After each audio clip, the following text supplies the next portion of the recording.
Images of glory in my mind at enlistment. Overhead a flapping red, white, and blue, filling the distance. A grand divide between myself and conscientious convictions or belief systems that stop people from killing over religion. I was young, and I was out of options in my mind. It was supposed to be fun, my obligations ill-defined. I'd be the one to take charge with a gun back in my mind. Without college or riches, no dreams to realize. Well, I never have the ladder the Marines to get me the first. Ain't nothing better than dress blues and the one spitting this verse. You see the world paying to the GI Bill, fat in the purse. My recruiter made it sound simple, a play get well rehearsed. Forever cursed to the ones who get young innocent signatures under the guise of a God and country their honor diminishes. We built a standing army when against the founders' wishes. Now free democracy conducts war games and peacekeeping missions. Ironic hypocrisy. Falling tears, raindrops from your eyes. Falling rain, let it fall. I scored high in my entrance exams on ASVAB and chose the 0341 with guaranteed Hawaii track. Graduated basic, now MOS schools where I'm at. A mortar man with a 35-pound gun on my back. Plus my rifle 8 pounds and 65-pound pack. I'm 18, weigh a $195 and feel jack. 108 pounds on my back, a boot marine and Cadillacs. A short 20-mile hump, 4 quarts in my flat. After 7 miles, swearing in my right foot crack. I'm an E1, tell my sergeant I think it snapped. He's an E5, shouts profit, don't feed me crap. You got 2 feet, compensate and don't fall back. After 4 more miles, my left foot joins in the act. Only 9 more to go, I walked them all, that's a fact. 1 certificate for intestinal fortitude, not having shat. And 3 months healing, lost Hawaii to Guantanamo, rap. Sergeant Davey 12, who I met in 6th grade. Dress greens, patent leather, and a high top fade. My mind was made up, I couldn't wait to grow up so I could sign up, man up, and stop the corrupt. A champion for God and country. Just wait till they get a load of me, an unstoppable PFC. Private first class, polished brass. I wanted to kill all the black pajamas that were hiding in the grass. But with no war in sight, my plight to fight never took flight. So I trained during the day and got drunk at night. Set my sights on all types of glory. Fast forward to Afghanistan, totally different story. IEDs, enemies, no front line to see. 80 pounds of gear in the desert, I could hardly breathe. Bloodstained fatigues, very many colleagues sent home to the VA to live with PTSD. Everyday recruiters go to inner cities and ask for falling tears, raindrops from your eyes. Falling rain, let it fall.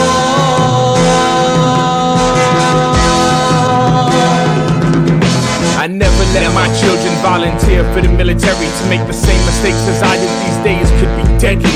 If they're drafted with dodging, my go back stay ready. I support Manning and Snowden. You know where this country's heading. Global tyrant, hegemonic, bully police force, demonic practice. Virgin sacrifice, bloodlust. Oil wars, valuing corporations over people. Vampires. This is sick worship by objects and pure evil. Material desires get more attention than spiritual. Benefits are based on profits. Complaints aren't given view. Arms manufacture, supply both sides of conflicts. Do you have a problem with any of these statements or doubt their truth? I'm a father and a veteran, and I stand for peace. Julian Assange against our commanders-in-chief. But it's hard to be better when daily demands compete. I'm not ignoring the slaughter, I'm just trying to eat like you. Falling tears, raindrops from your eyes. Falling rain, let it fall.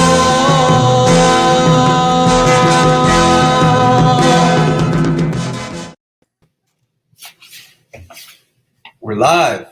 Peace and plenty, everybody. Welcome Welcome to February 24th edition of Stand Down Live. Thank you for joining us. Thank you for being with us today. Mike, I love your shirt, bro. You look like straight up revolution. You look like revolution. I'm going the extra mile today, Miles. Yes.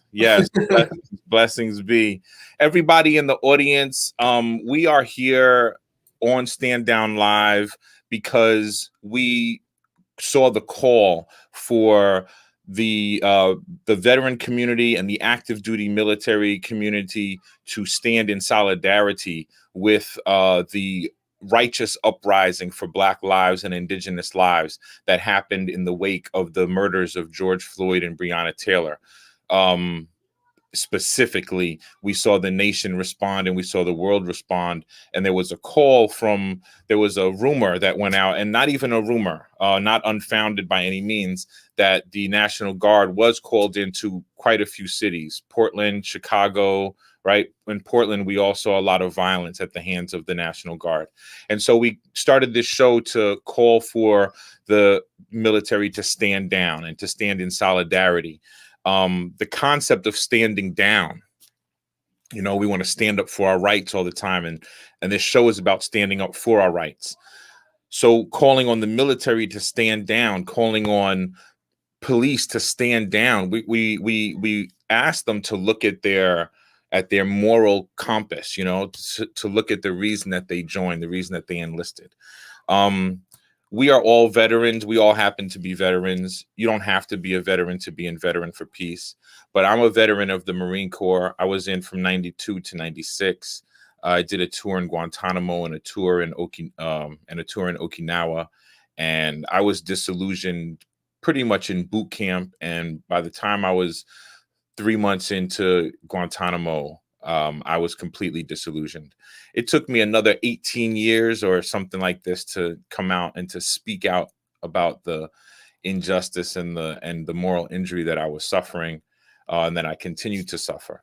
And so I do this show with my co-hosts, Natasha and Mike, to chop it up and break down topics that people might be scared to talk about, and to bring light to the reality that veterans have a unique perspective on social justice and the move for social justice in this country, and definitely a history for it. So I'll pass the mic, and I'm just happy to be here, and we love the audience. So thank y'all always in the chat room, and let's keep this a safe space. Peace. Natasha, please, sister. Hey, good afternoon, y'all. Thank you for everyone who tunes in with us every week. We see y'all in the comments. Please continue to keep those comments and vibrations going. And also share this live. Share it with your partners, your peoples, and invite them into this space each week with us. Yes, Natasha, Air Force veteran, 20 years on active duty. I went around all of the major commands, went some cool places, did some things that I now, understand to be moral injury, right? At the time when I was drinking the Kool-Aid, as they say, doing what I was told. And then I, retired after 20 years. And it kind of hit me, I won't say it, but those 20 years came down on me heavy. Just been in this process for the last couple of years of unpacking that 2 decades of participating and facilitating war, the military industrial complex, et cetera, et cetera. But like you, Miles, one of the reasons that I was so excited and jumped at the opportunity for us to start this show was really around the National Guard showing up in cities. And I think it was really when we saw them in Louisville. Remember, that is when the National Guard showed up after the unrest for Breonna Taylor's murder. And on their first night on the ground, they took the life of a 53-year-old Black man who's beloved in his community, David Yaya McAtee, who was known to feed police on duty police officers with his infamous barbecue, and ran a business in this. So he was a businessman, a community pillar. And so to see the National Guard and remember that there's a long history of National Guard not being helpful in unrest situations. So not only did we start this show, but we put out a strong statement and really have really worked to, have this platform to continue conversations so that hopefully we don't see, a continuation of those types of things. So for me, this has been therapeutic to, again, unpack all of that experience, and no better place to be in community with fellow vets. Mike, over to you. Thank you so much. Happy to be here today. How's my audio? Is it okay? I'm using a different, okay, it's good. Yeah, so my name is Mike James. I'm in Cincinnati, and I'm a Navy veteran where I was a mass communications specialist. Prior to going into the Navy, I had a degree in photography, and I told the recruiters if they could make me a photographer, then I'd join. And they put it in a contract, and I ended up at the Defense Information School where I learned all techniques of propaganda to include journalism, photography, lithography, all manner of things. I ended up in a squadron where I went from being a public affairs specialist to being a intelligence specialist, which was my first sign that the military was fundamentally retarded and stupid and broken, because they had just trained me for almost a year to be a public affairs person. And here I was thrown into a secret compartment with a secret clearance, and I had no idea what I was doing, working with secret documents. And then we deployed to Iraq, where I worked in a secret compartment, working in tandem with predators. Our Navy unit, which was a maritime squadron, submarine hunters, we were in the desert in southern Iraq, working in tandem with predator drones, putting 6 to 10 air crewmen up in the air under extremely arduous and dangerous conditions in 30-year-old planes that felt like museum pieces when you walked into them. We were flying those in a 100-degree desert with routine rocket attacks. And it all became very clear to me that nothing was done particularly intelligently, like that there wasn't a whole lot of great strategic planning. It was all off the cuff. It all came down to, this was in 2009 and Obama's surge. It all came down to, politicking and just dumping money into the military industrial complex for no particular reason, just sending all these young people over into the southern desert of Iraq, and just to spend money, basically, with no real tangible accomplishments or successes. So it all began to unravel there with my first deployment, and several years later, after getting out of the military, after going through all different levels of PTSD and grief and trauma, I came to a new conclusion that the American empire is fundamentally evil and that it has to be abolished. And so here we are now working with Veterans for Peace and pushing this anti-war movement, which I feel is fundamental. We have to tie civil rights and the liberation of minorities and the handicapped and elderly and all oppressed peoples. We have to tie it to this imperial system that we live in.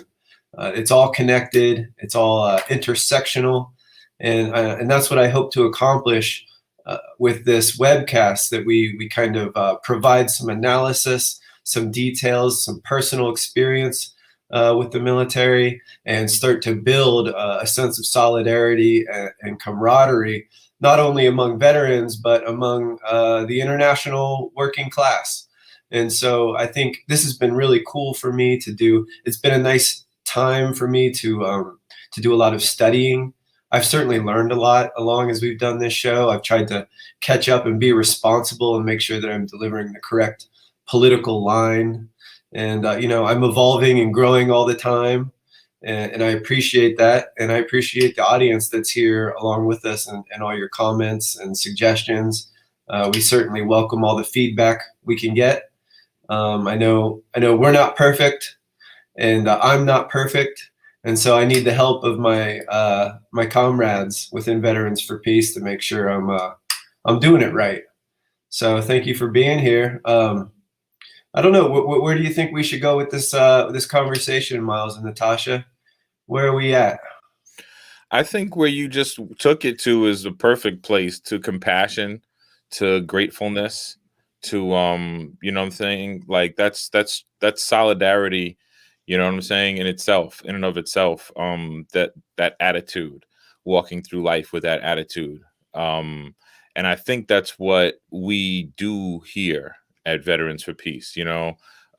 That's what I at least see it as, and that's why I'm here. That's why I'm trying to work to make it that sort of an organization for more young vets and young people interested in working for peace.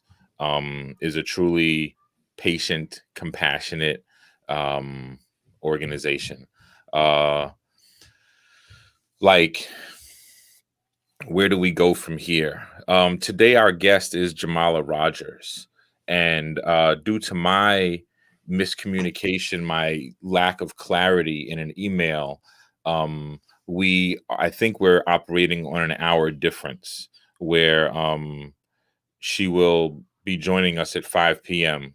East, 5 p.m. Central, instead of 4 p.m. Central. And even though I followed up and thought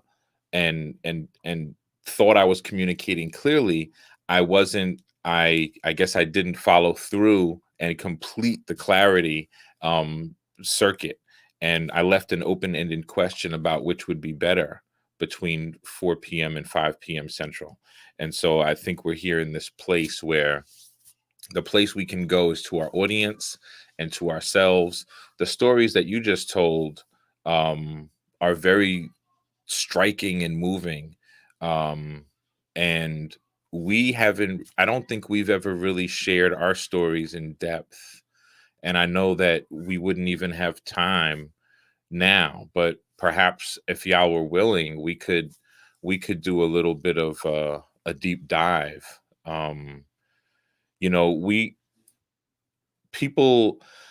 I've got really good neighbors, you know. I live in this nice neighborhood, and I feel safe with my children taking their bike up the road and, you know, out of my sight and around the corner and stuff. But my neighbors are, I think, predominantly white, upper middle class to upper middle class, and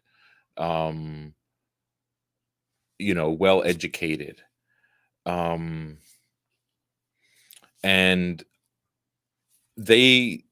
we talk to each other, and we're very cool with each other, and I think they know that I'm a rapper and I rhyme. But to get my neighbors involved in like a Black Lives Matter music video, I think would be so shocking and startling to them and unnerving that it wouldn't happen. I've talked to a few of them about it, and the conversations have kind of fallen apart. So I think this show allows us to talk to people and kind of break ice, maybe in a way that you don't do very often at home. And so I would love I invite our audience to ask questions, and I invite us to kind of take a step in that direction and talk about some uncomfortable situations. You know, the military is a very uncomfortable place, and so we don't talk about it. And even on this show, we don't really talk about it. We talk to it, right? On this Friday, I will be working with We Are Not Your Soldiers, and I'll be going into 5 high school classrooms on Friday morning between 8 a.m. and 1:15 p.m. and I'll be doing deep dives about experiences that I had in boot camp and the military, things that I don't say, things that I like to repress, honestly. And so I'm wondering if y'all are willing to do that now, something like that now, do some anti-recruitment work on the spot. And yes, as you know, you're speaking to my heart. As you know, that's one of the, I would say, banner causes that Chicago Veterans for Peace works on, is to demilitarize the Chicago Public Schools, which is the third largest school district in the nation, but by far the most militarized, right? Where there's militarized training as early as middle school. So to see young people waiting at the bus stops to go to school in battle dress uniform or BDUs and combat boots is just wild to me. And there are many, particularly in the Black community. Resource poor schools oftentimes don't have other curriculum. And so when they're resource poor, the military JROTC is oftentimes waiting around the corner to enroll our young people and frame it as an opportunity. So, one of the things that I talk about when I go to high schools and talk, whether it's poetry clubs or social studies classrooms, I talk about just the marginalization of just being a Black woman on active duty in the Air Force, which, is by far the least diverse of the branches. And, due to the recent research that came out of FOIA, as a build up to trying to unpack the racism and extremism in the military, the Air Force is by far, the Air Force and Marines are by far the most marginalizing branches for Black folks. But it was also, Mike, I didn't realize that we were deployed at the same time. So that's wild. The day after Thanksgiving 2009, I was shipped off to Fort Benning, Georgia, to train with the Army and deploy with them as the only airman. And quite honestly, from the day I, stepped foot on Fort Benning for those, few weeks, and then we deployed during that surge in 2009, 2010, spending just shy of 8 months in, that round in the desert. I don't know, was shocking. And quite honestly, there's so much of it that I think of currently that I never, talked about in these last, 10, 12 years. But it kind of goes into what changed me politically. It was those moments under the former president, who's from my city, who had a lot of campaign promises. And at the time that he was elected, I was being promoted, with higher access to, I won't say higher access to information, but things that I'd never known before, closer to the truth than before. I'll say that. And, working with the Department of State, working closely with folks at the Pentagon under his leadership, those 8 years were by far the most that I struggle with, right? During his tenure, when there was a surge of, special operations, and quite honestly, sometimes I struggle with the words, but, just the proliferation of special ops, and all of the apparatus around the military industrial complex, that I had never seen before. So I tell people all the time that, before the Obama administration, I remember we had rules, regulations that we had to go by. There was a checklist for the checklist for the checklist. And I remember during those 8 years that, quite honestly, we didn't have any checklist anymore. Everything was greenlit. And that was a dangerous and slippery slope. So it was through that deployment, through the programs that I had kind of worked with joint program offices, Bell Boeing, you name the Honeywell, It was that I truly started to understand like what I don't know. I'm not saying I didn't understand it before, but it became really clear in my last 6 years on active duty. Quite honestly, I struggled and crawled to the finish line because there were so many conflicts that kind of came up with, for me. Just seeing the social, this was also at the time when I was going to say the social unrest in our country. This was the time when Trayvon Martin was murdered, Mike Brown, Freddie Gray, you name the names, Rakia Boyd here in my city. And, just before that, and just, seeing the contradictions of the military industrial complex that, robs our nation of money, resources, and then to just see how communities are devastated and deprived those same resources, just started to hit different those last, like I said, 5 to 6 years. So I could go on with this forever, but Mike, I want you to jump in. Like, what comes up for you? Yeah, no, I'll grab a thread there. Yeah, I deployed in 2009. I'll never forget that we took ownership of the command. Oh man, I'm hearing myself in my headphones. It's messing me up, but I'll fight through it here. We took it on my birthday, May 24th in 2009 is when we took over CTG 57.18 or 13 or something like that. It was an Army command that a Navy command went and took over essentially. And man, I remember, so we were working in a Ukrainian built, no, not Ukrainian built, Yugoslavian. Saddam Hussein used Yugoslavian labor to build a bunker in southern Iraq during the Iran-Iraq war in the 80s. And it was essentially condemned. It had a giant hole in the ceiling where an American bomb had bombed out the ceiling. And in that bunker were all of our workshops for the command that we were working at. And I remember spray painted across the top was "Never Forget" in reference to 9/11. Which in hindsight, you just see the levels of contradiction and silliness and total misunderstanding of global politics. We were all there trying to not forget 9/11, which was something that Saddam Hussein didn't have anything to do with. We know that to be true. We know that the weapons of mass destruction did not exist, that was a fundamental lie built up by the Bush administration and carried on under the Obama administration. And, there we were with these maintainers in 100-degree weather. Sometimes for about a month in the summer, it was 120 degrees or hotter, even hotter. I remember the thermostat hitting 130 degrees and stopping.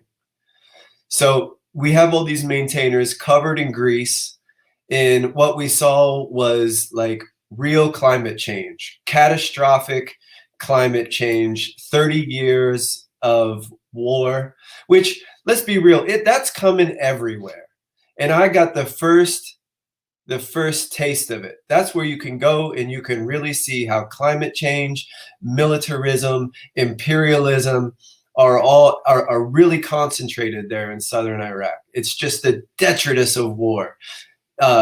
You have depleted uranium rounds, you have unexploded ordnance, you have bombed out aircraft shelters, and here we were, hundreds of U.S. troops shipped. Imagine just the logistics of something like that, like the amount of water that you have to ship into this desert to feed hundreds and to provide water for hundreds of troops. The amount of logistics, that's all money that's coming out of the taxpayer dollars in people like Chicago, where Black minority people, Native Americans living on reservations, children in cages on the American southern border along the US-Mexico border. That's money that could be going to actually changing the material conditions of American citizens and taxpayers. And it's literally, it's just blood being poured over the desert of southern Iraq. And so The other really important thing, the thing that really affected me about my experience in southern Iraq, is that just on the other side of the fence by the airfield where we worked, every morning I would wake up and I would look out and I would see the ancient ziggurat of Ur, spelled U-R, Ur, which is an ancient city, the Mesopotamia, the birthplace of civilization. In fact, it's the place where Abraham is rumored to have been born and lived. You know, the birthplace of Western civilization and Abrahamic religions is now a playground for war, a place where we can throw away lives and material and resources. And, you know, that place should absolutely be an international place of pilgrimage and love and understanding and celebration and education for the Abrahamic religions and for all people around the world. And, you know, here it is, just a total waste. And so that's what really started to seep into my head, that sure, you know, you couldn't be apolitical. You couldn't join the military and be apolitical. Like, hey, maybe we're doing some good stuff. Maybe we're not, whatever. I'll go get a paycheck and get healthcare. Like that's not acceptable. You cannot do that. You cannot sit on the fence and participate in that kind of evil. It's something that can no longer exist. It has to be abolished. And it's a damn shame that I had to go through that experience to come to that fundamental understanding. And it's something that's why we do the show, because I want young people and I want active duty members, I want reservists and veterans to understand that there is no more fence sitting. There are lives at stake. There are people dying every day from the choices that the American empire makes. That we have to come to a fundamental understanding that we can no longer participate in this, and we have to fight against it. And there's lots of different ways to do that. We can begin by talking to our neighbors. We can talk by cleaning up our own house. You know what I mean? We can begin by reading and educating ourselves and understanding, participating in direct actions. You know, we can start by trying to acquire funds for public schools in our neighborhoods, like Natasha's doing in Chicago, fighting against militaristic institutions and propagandizing our children and allowing them to exist in this apolitical space. Everything is political, and we have to do our damnedest to grow and learn and understand, because what's at stake is extinction of the human species. This is what we're up against. We know that climate change is banging down our door. In some places, some people are feeling it much stronger than others. You know, you can go to the Pacific Islands or, you know, the Philippines, I know, or southern India, to Florida even, some specific places around the world where climate change has just annihilated certain communities. They could no longer exist the way they did even 10 years ago. And so we have to take action now. We have to be prudent and correct and provide the correct political analysis. And that's where we're at. Man, I really went on a tear there. I was feeling myself. I had a big coffee. We got to get that strong coffee and just get going. It's good. You know, I wanted to jump in. I'm happy I didn't. When Iraq was invaded, the National Museum was laid bare. Within like the first 2 weeks, it was looted. And like you said, like this is the birthplace of modern Western civilization. You know, like 6,000 years ago, we're looking at cuneiform tablets stolen, all sorts of ancient artifacts stolen, all sorts of links to questions, you know, in our history. With every war, so this is a concept, you know, and I'm going to talk about a story I often share in classrooms about my disillusionment. But when every war happens, the conquerors destroy the libraries and the places of knowledge, the seats of knowledge of who they attacked. So when you attack, you know, when Syria is being bombed, you can imagine that the museums and the libraries are destroyed. You know what I'm saying? When Iraq is attacked, the museums and libraries are destroyed. Afghanistan, like all these places that the US is attacking for the fear of being attacked themselves, knowledge is being destroyed. And so history, you know, the planet's stores of knowledge are being destroyed. So that's something that kids should think about. That's something that young people should think about, and old people, active duty military. You know, if you're in, you should think about that. If you're the one on that drone in that chair, or if you're the one, you know, making the order to destroy something, you should think about it. You should question yourself. I was disillusioned early on. When I went to Cuba, I had just gotten out of MCT. So I would say I went to Cuba still under the impression that I was going to do some good work. I had already been exposed to racism and colorism in boot camp and combat training school, but not anything that made me feel any different than being Black in America. You know, I was at that point I had already had run-ins with the cops before going to boot camp. I didn't have a record, but I had already seen what it's like to be Black and have the police pull you over.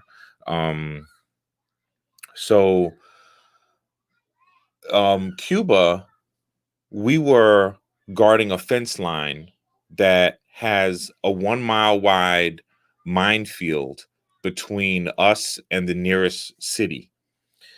And on the other side of the island, I was on the side with the airstrip. I think it's leeward. On windward side, there was a tunnel. There was like an open air tunnel, you know, fenced in, that went through the minefield. So people who worked in that city could walk to the base and do work, clean houses, you know, barracks, work in food service and stuff. Our job in Cuba was apparently to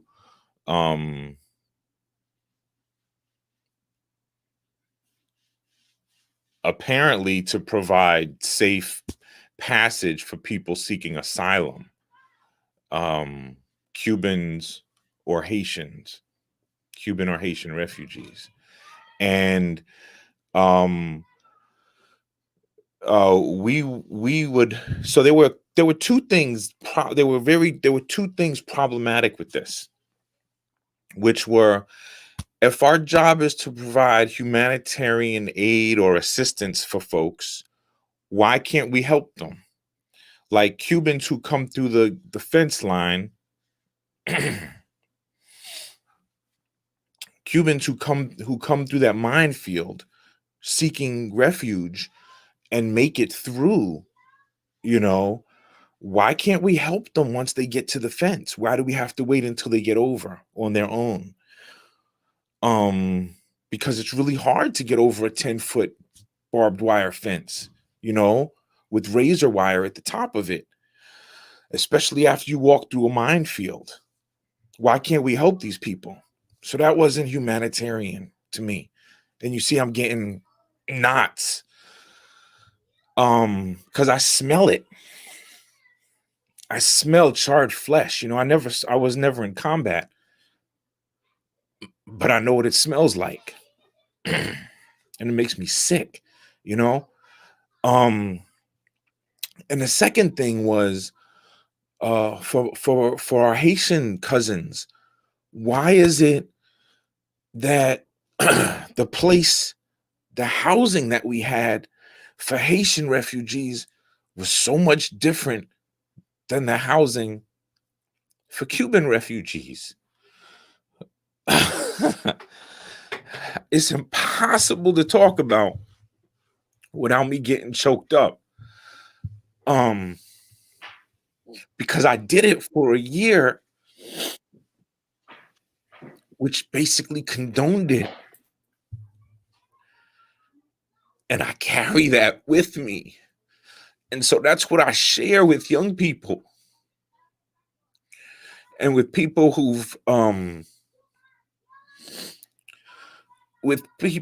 haven't experienced it, to try to get them to feel what it's like. Because it's unexplainable. And so there's so few veterans in our country and active duty military in our country that the families of these people are still small in numbers compared to the larger population. But the business of the military is so big. Can y'all come back to the screen? Can y'all come back to the screen and share the screen with me? The business of the military is so big that it doesn't matter, if it's only 3 million, 2 million people active duty military. I don't know what 30 million veterans and family members or something. I'm not sure of the exact numbers, but it's like the money in these wars is so big, and that's what Miss Natasha was speaking to. Like these expos, these sales expos are like, Trump exposed it, right? When he sat there next to, was it the Saudi prince? And he said, we just sold, and he's pointing out planes and bombers that they sold, right? And, we've never really seen it so brash before, but that's where we are in our country, in our country's state of being. We're at a place where war is being celebrated and education is not being. I saw somebody said education is the key earlier, and education is not. And so we are here every week to make this platform available and make these voices heard and have a space for people. So we thank y'all for being here with us. Yes, moral injury, as Dan Shea says. We should have Dan on. Dan is a powerful brother. He's got a lot to say. That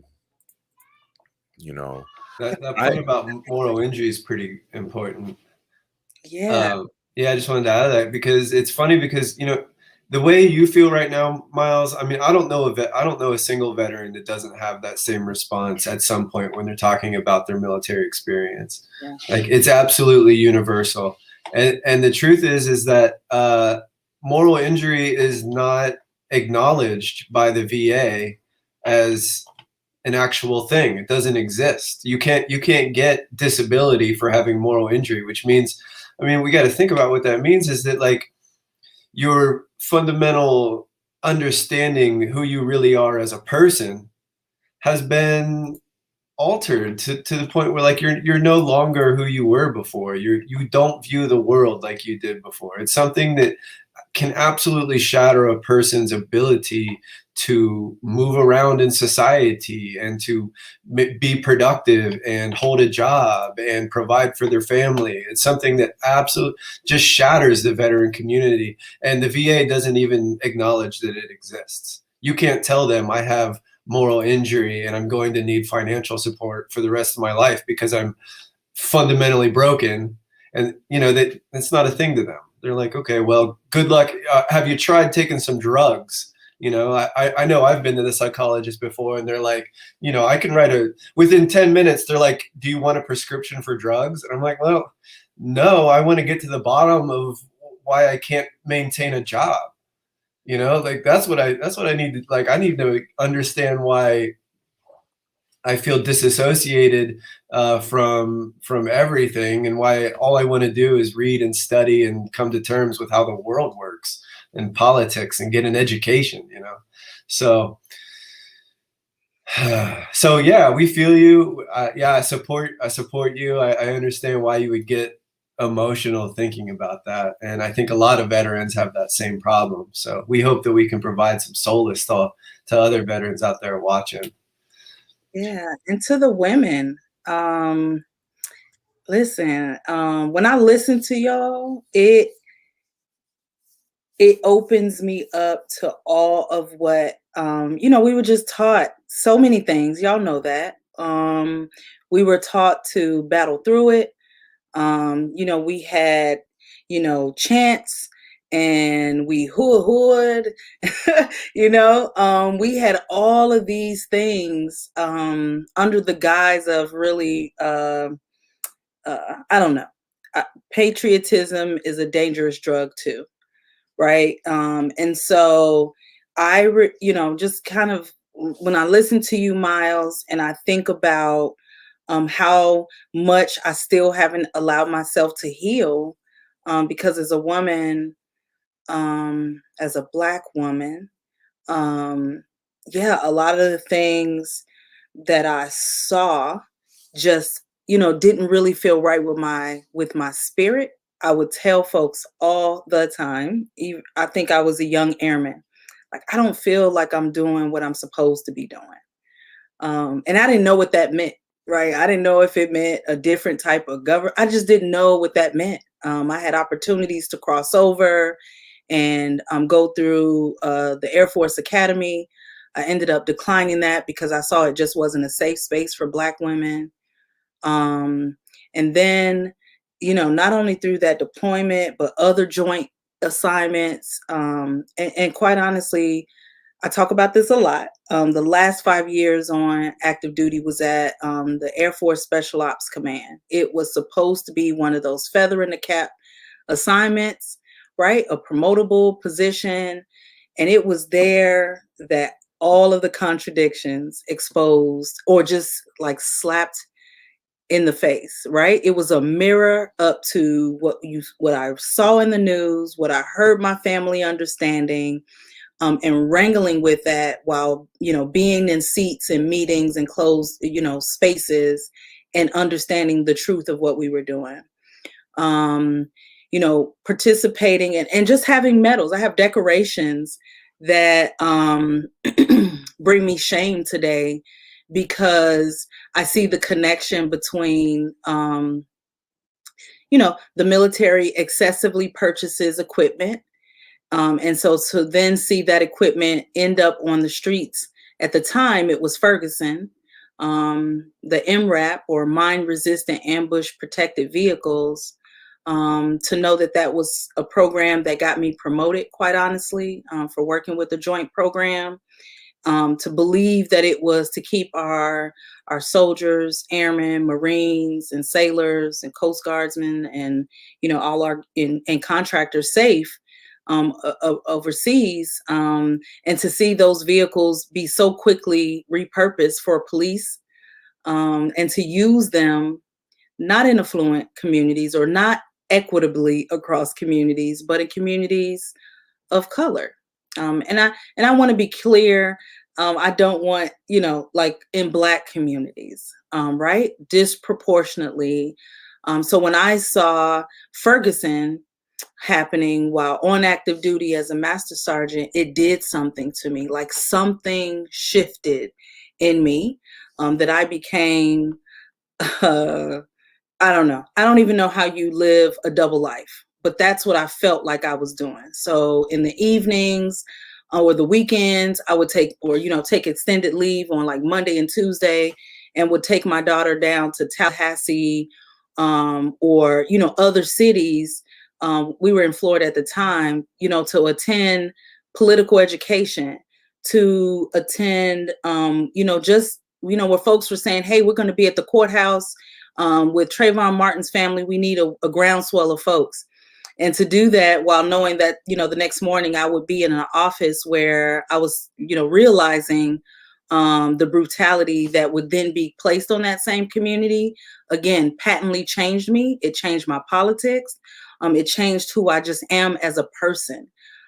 Because patriotism had been so effective, you know, from when I was a high school, you know, young girl in JROTC, you know, and so then to hear those, I won't say to hear, to feel the contradictions of what I thought I was signing up for, and then living that experience again across 2 decades is a long time. Sometimes I'm like, damn, how did it take me so long? It didn't. it was in there. I just didn't know what it was. And so it wasn't until I retired that I started unpacking this experience. But there's one point that I want to end, and I really want to like pass over. I want to hear Mike. Let's keep this going. Is, how, civilians are still, stuck on, thank you for your service, or the military is a way out, right? Or, to escape the violence on the south side of Chicago, the military is the way.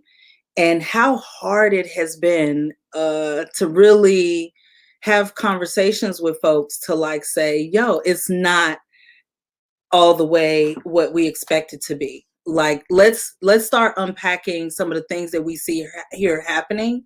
We have the Chicago Police Department is historical in its militarism, in its constitutional, violations on Black men, women, their children, and marginalized communities, full stop, right? And so to come home and really, it wasn't that I was even able to have the conversation about the military because a lot of people hadn't served. But it was when I started to have conversations and pointed to the military. Like, don't they look like deployed persons, right? Do you realize that the same equipment that they have here is what we had when we were deployed? And it wasn't until, again, I think we talked about last week, Judas and the Black Messiah. One of the quotes that sticks in my head and just keeps rolling around is heighten the contradictions. And so when you think about heightening the contradictions, it was an easier conversation to have because I was then just saying, look at militarism happening in our community. And it was then when I learned that communication, like people can see that, they feel that. They didn't feel the military. But when I started to share, like we have the military rolling around in our streets, in our communities, containerizing us in a lot of ways, surveilling us in, higher, disproportionate rates than other cities, that people really started to like, now we're having really great conversations and connecting it with the youth around how militarism is not just this overseas type of thing, that it's right here in our communities. So I'll pause there because I'm excited to hear what you got to say, Mike. Yeah, there's a lot of great threads to go down there. One of the last things you mentioned is Judas and the Black Messiah, which is also connected to your experience there in Chicago. Fred Hampton was born and was murdered in Chicago. But I think that's a really important movie that I think is going to that has some very promising.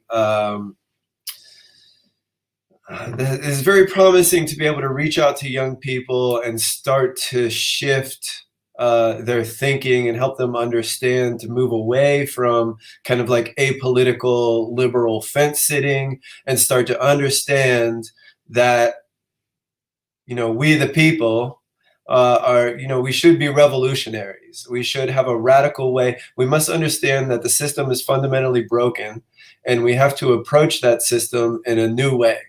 In a way that can be described as radical. We have to understand how economics, how political economy affects everyone's lives. Whether you're participating in politics or not, like politics are affecting your life. And you can go out and you can learn from Fred Hampton's examples and the Black Panthers, and you can go out and you can start with your community, start with the people start by going out and picking up garbage in your neighborhood, or providing food to children, or education to to preschool kids and stuff. Like that's a way to go out and challenge the status quo. And his that's he was 21 years old when he was murdered.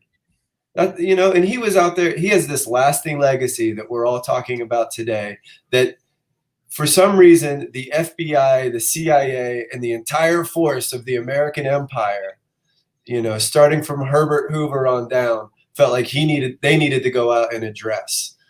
And and all he was doing was going out and connecting with his community in a radical new way.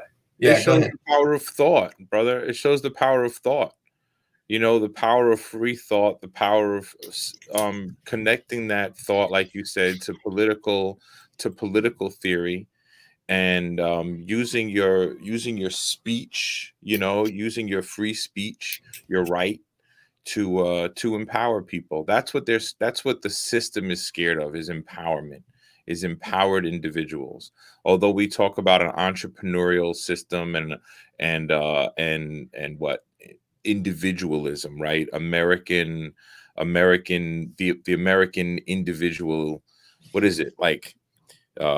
Self realization and all this, right? Like Yeah. that's It's an different. ideology. Yeah, but like, the Western dominion, traveling west, and eminent domain, and American exceptionalism. All of this is tied to like the idea that somehow the the stealing and the theft of this country is justified because it was like divinely given or something.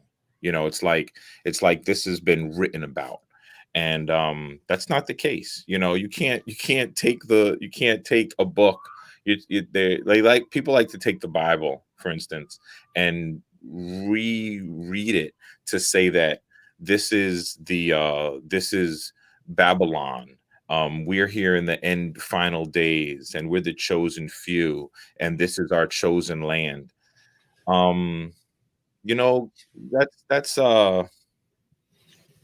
really selfish. That's a really selfish view to take, and to exert that pain on other people. If you're a Christian or whatever, and you're believing whatever your holy book is, it should give you the ability to love everyone. you know a lot of the folks who stormed the Capitol took the belief that they are somehow fighting some holy war. They have some skewed view of it, right? That they're fighting some holy war, and doing the righteous thing. And just that's Yeah, there's a lot of intersections there.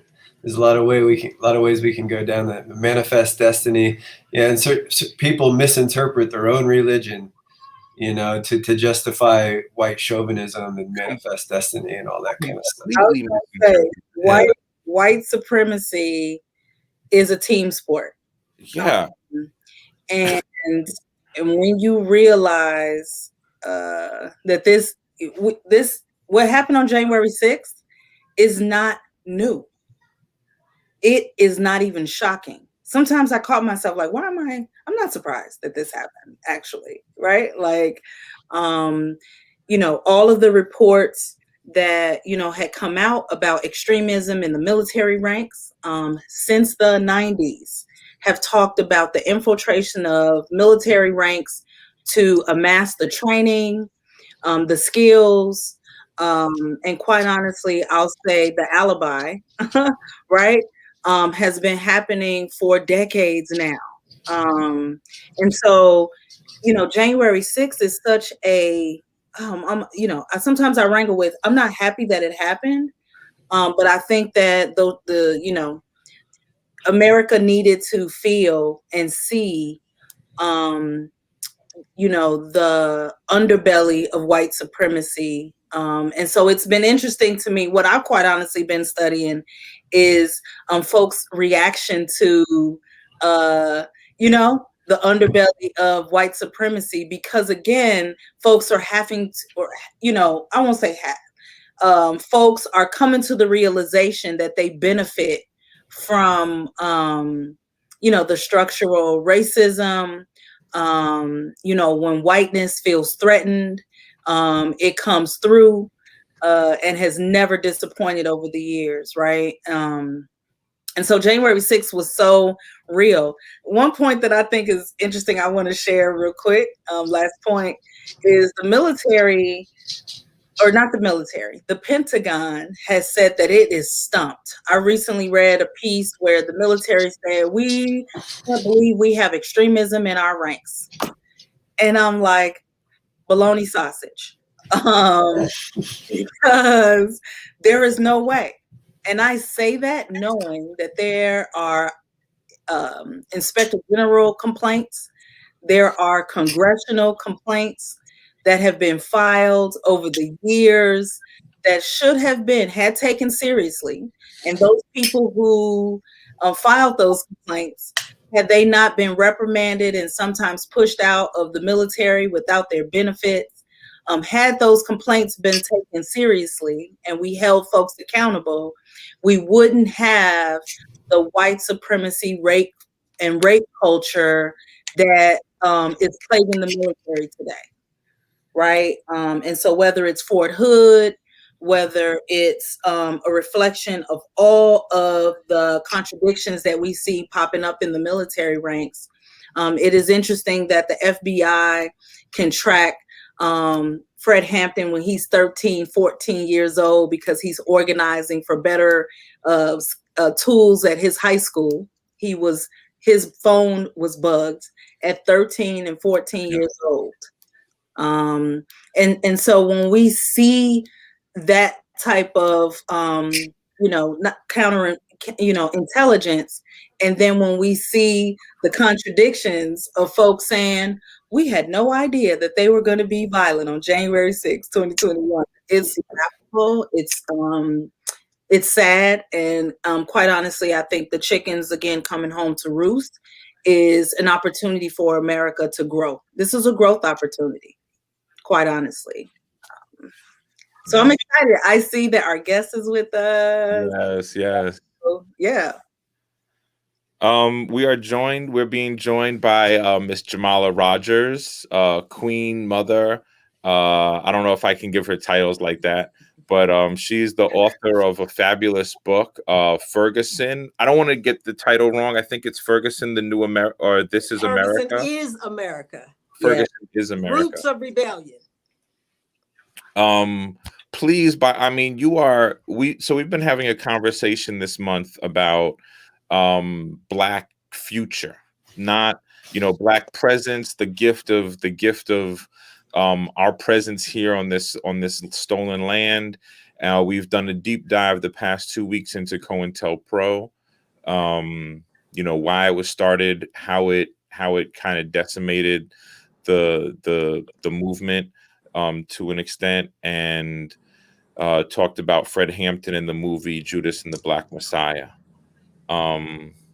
We're very happy to have you with us. We know that you've been working in this field of social justice in your own right for decades, and just being a true pioneer and doing it.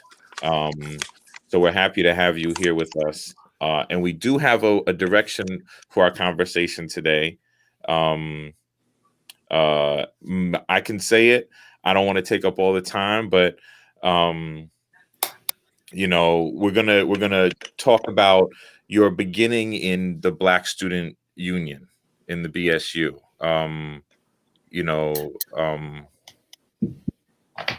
want to know a lot more about those days, and then we want to go into if you have any interactions or intersections with Malcolm X, or about the time, and given the recent revelations about his assassination and the involvement of the government to the highest levels, any connections you want to make with that and Ferguson, and then we will talk about your book and anything else that you want. And so everybody stay involved and stay engaged, and please ask questions and comments, and we're looking at your comments in live time. So thank you for being here, Ms. Jamala. So I think I did something. Thank you for having me, and I apologize for the mix-up on the time zone. But I was thinking I was all ready to respond to Sister Natasha, and this being a teachable moment for America. And I was like, bye-bye, teachable moment, because we've been here before. And so I was going to jump on that. But I'm going to talk a little bit about the student movement days and the many, many years ago when I was on campuses doing organizing. So one of the things that drew me to the Black Student Alliance, and I went to a small liberal arts college in Missouri, and I was primed already to be an activist because we had just had our uprising in Kansas City, Missouri, where I was a student leader and really trying to organize folks in response to the assassination. Because unlike St. Louis, KC did go up in smoke, and there were a number of folks who lost their lives, including one teenager. So that part is indelible in my mind in terms of the epicenter was right around in my neighborhood, and it was in almost literally in front of my high school. And so so it was like I could well, I guess I could have ignored it, but being the person that I was, it was not going to be ignored. So when I went off to college, they already had a Black student organization that had been going on probably a couple of years. But this was 1968, so everything was changing. So when I joined up, one of the first things that we did is change the name from the Black Student Association to the Black Student Association for Revolutionary Change. So the acronym was BAZARA. And so we right away, changed the mix of the way that things were going. And actually there was quite an influx of Black students to that campus. It was still predominantly white. So listen to this. It went from 12 Black students to 60 Black students when I came in, out of about 300 students. So you can imagine what it was like to be on that campus. So we did, the things that were going on across, the nation. We were demanding Black studies, but for us, we had no studies. Nobody on the campus that looked like us. I mean, nobody. The town didn't look like us. No old couple there that we can go to their house and cry, and nothing for miles around. So we were very insulated and isolated. And so for me, the Black Student Association was my political home for those few years I was there. But we did take over the administrative building, demanding Black studies, Black faculty, and Black staff. And we got most of those over a couple of year period. But during that time, also, we were interacting with other Black student groups in campuses in that Midwest area. And so we would travel and drive and find out what they were doing, and then tell them what we were doing. But we had a crew of our central committee. That's who we were. Our central committee was from Chicago. So we were definitely going back and forth to Chicago. And we were participating in what was called the Communiversity. And it was at Northwestern in Chicago. And this was a place that totally, from this day, still has blown my mind. And I often try to implement pieces of the Communiversity, because what it was the folks who were teaching Black studies at the university would come on Saturdays, like every Saturday, for the community. So you could go there for a Black history class, Black psychology class. Dr. Bobby Wright was one of the people that was there on Saturday, so got a chance to go to his classes and just hang out and hear some of the wisdom from these folks. So all of that really helped to shape what was already developing, and that is Black consciousness. And so after college, I really went right into building the first chapter of the Congress of African People here in St. Louis. So that kind of takes care of that Black student part, because I think for a lot of folks who romanticize about that period of time, the 60s, and they definitely were tumultuous. But what I also tell young people is, if you really believe that it was so transformative, we would have our liberation by now. That would have meant everybody was involved. They needed to be involved. And obviously that was not the case. And obviously there were Black Yeah. folks who looked like me that were putting dampers on things. So let's not get it twisted. I'm So, curious. I wanna ask you a couple of questions. okay. What was your major? My major was English and education because I wanted to be a teacher. And I felt like with a daily presence of interacting with young people, then I could transform those minds. And would you say that you so this happened as you were a high school senior, right? Like this was all happening. So you went into school aware. You didn't go in illusioned. Right. And so you wanted to be a teacher, English and education. That makes perfect sense.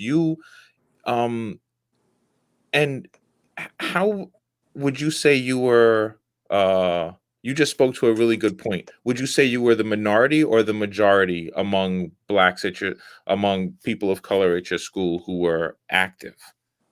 Oh, I would say, I mean, we were already a minority. So we were a minority within the minority. Because I guess for me, there was this whole thing, well, if you're Black, you need to be a part of a Black organization, especially on a campus like this. When you look out, I mean, literally, when I looked out my dorm window, I saw cornfields for miles and miles. So I'm thinking, like, why wouldn't you want to be a part of it? But I didn't understand then, when of course I later understood that the way that you're socialized and your background has all to do with what you think is important there. And I think even though some or most people participated in like some of our cultural stuff, like we had a dance troupe and African drums and that thing. So that was, I guess, non-threatening. But when it came to some of the real stuff, like I said, like making demands on the administration, I mean, people really drew the line and like, nah, that's not why I'm here. And I'm gonna get in some serious trouble with my mom or my daddy or my grandmama if I'm gonna be involved in that. But so it was at a point where really I'm thinking, is this what higher education is really all about? Because this is, first of all, it's boring. And second of all, I don't see where all of this is going. So I was really ready to pull out of there. And I would tell people in a hot second that it really was the Black Student Association, the family there that sort of kept me engaged, because the academic stuff was not an issue. That was simple. But really, I think the culture shock of being in a place like that, we literally lost half of the folks that 60 that I told you about. Half of those were gone by the end of the first semester. They just could not. They could not absorb what was going on. So on two different levels, it was the cultural level and the whiteness, because most of us were coming from segregated communities and segregated schools. Some of them were from the South. I call myself Missouri, the up South. But yeah, and so this was just too foreign. So even within the Black Student Association, we set up what we called our own Black studies. And really, it wasn't like the academic part, but it was more support. Let's get the folks together who want to be here. And if they're having trouble academically, let's see how we can help them. But yeah, it was, I think it was, I can't think of any place that would be like that now. Because I think that the schools have gone so far to make sure that students have what they need. And a lot of these campuses, they're really just like big bubbles in and of themselves, where you really don't even have to go off campus. You got, stores there, you got fast food places there, you got I mean, really, it's all there. And so there's no need for you to go anywhere. But for us, we were always seeking something outside of those walls that connected with our own Black experience, as well as validating and also really trying to push us forward to understand the new world that we were in. Because this was going to be the world that we were going to be in. We weren't going to be in those little safe, cocoons where, you went to a Black school, you went to a Black church, you went to everything Black, and they hugged you and loved you. Those days were going to get ready to be over. And so I think it was a good trial by fire for a lot of us. And so when I came to St. Louis, I'm like, yeah, I can deal with you racists. I've seen you before. So it was all good. It's so good to hear you say that. My daughter is a high school senior. She's been accepted to predominantly white institutions, as well as two notable HBCUs, one of them Spelman. I'm super excited and proud. It's all a dream, as Biggie, Notorious B.I.G. would say. But, so I'm in my mind, I haven't put this on her as, the pressure on her to decide where, but I'll be honest, what you're saying, is in the back of my mind, right? I know, or at least I feel, that for her to be able to learn and grow would be in the sanctuary of historically Black colleges and universities. Um, but then also seeing that opportunities and more grant, or I would say more scholarships are coming out of those PWIs, and seeing her lean that way, I'll be honest, it keeps me up at night because I experience racism is violent, right? It isn't this thing that you just kind of like walk by and someone says something. When you exist in those spaces, it is almost I don't even know how to frame it. Quite honestly, I'm speechless on how to frame white supremacy and the structural biases that microaggressions and micro insults are a real thing. And so so to hear you talk about and explain how in the 60s things were is really what we wanted to get from you today, right? Because you're right. We should be so much the work that was done in the 60s, and that is sort of we look at it as our North Star, is also bringing up so many emotions. Like, we're still here in 2021. And really we want to learn and glean from you around like, you all were effective in so many ways. That era was we're literally in 2021 going back and doing independent research on the 60s and 70s to like grow and really understand our political education of today. So that tells us that, that generation, your generation of bold leaders is just so on point, and we need to like learn so much more. So, I'll just ask you a question here. What advice really would you give the current generation? Generation Z is really closely aligned to you all in terms of their boldness, their political awareness. And I also sometimes think that there's a disconnect in terms of the generations, in terms of like the experience. So how would you bridge the 60s to what we see currently happening now, where the young people are saying, we're done begging, we don't want your tables, we're going to build our own. And damn it, 2020, the summer of 2020 was largely led by young people who dared to say, we're done. So yeah, I'm curious to hear, how would you bridge what you gleaned from the 60s, 70s, 80s forward, to help empower the young people today?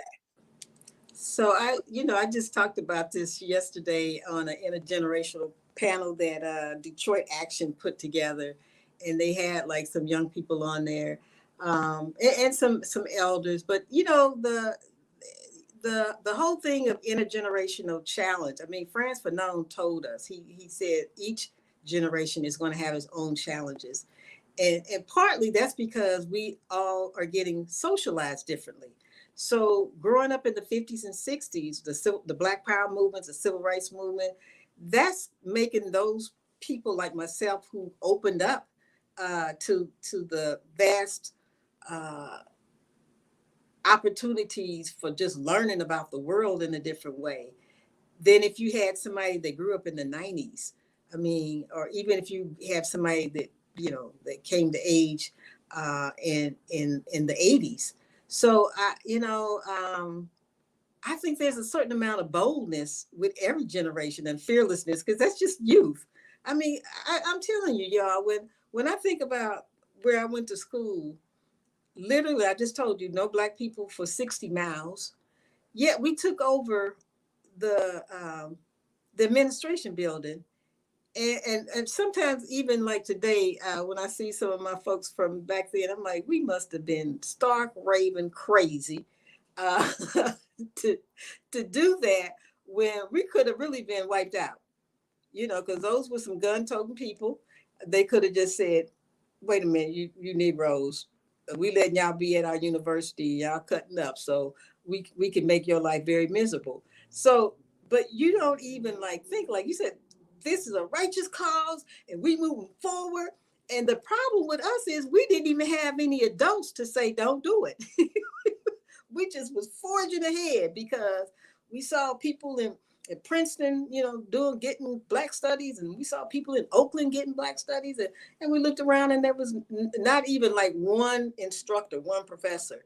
So I think the fearlessness is what it characterizes most young people, and the creativity also, which is one of the things that I always say, if you're going to have, and we always have been intergenerational, our movement and even other liberation movements have always been intergenerational, because if you cut off any part of that spectrum, you are going to lose a lot on both ends. If you're going to say, I ain't dealing with the old folks, that was back then, this is now, we got our own thing going.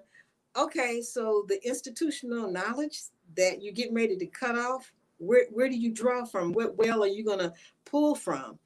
And likewise, I've heard, veterans say, I'm not dealing with them silly young people. They this, they that, they.